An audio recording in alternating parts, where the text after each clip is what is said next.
Magandang umaga sa ating lahat mga kalbularyo. Mayroon lang po akong ipakita sa inyo kung paano to i-reset natin ang change oil engine zone. So ayan, paandarin natin to. Engine start. Napapansin nyo ngayon mga kalbularyo ay nakapop up yung change engine oil zone. So ibig po niyan sabihin ay kailangan na tayong mag-change oil. Pero huwag nyo itong pansinin yung check engine light dito kasi ibang issue na yan.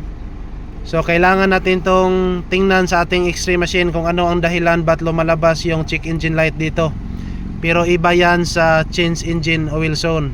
So ayan po mga kalbularyo, ang gagawin lang muna natin dito ay i-change oil natin. Siyempre pagkatapos nyan ay i-reset na natin. So sabayan niya ako, tingnan natin kung paano natin to i-reset. Alright, here we go.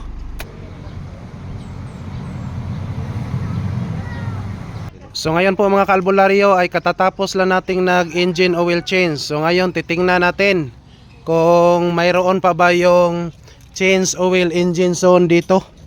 Ignition on. Engine start.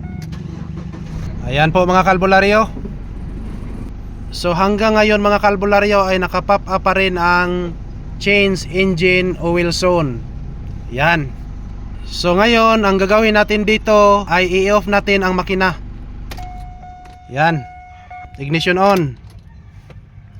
Tapos tapakan natin ang ikatlong beses within 10 seconds. 1, 2, 3. Yan. Tapos ignition off. So ngayon po mga kalbularyo, titingnan natin, i-try nating pandarin ulit ang makina. Ignition on, engine start. So tingnan nyo mga kalbularyo. Ayan, nawawala na yung change engine oil zone. So ganyan lang po ang pag-reset sa ganitong sasakyan mga kalbularyo. Okay, as always, to God be all the glory. Maraming salamat sa inyong walang sawang panonood sa video namin. Maraming salamat po. Babo.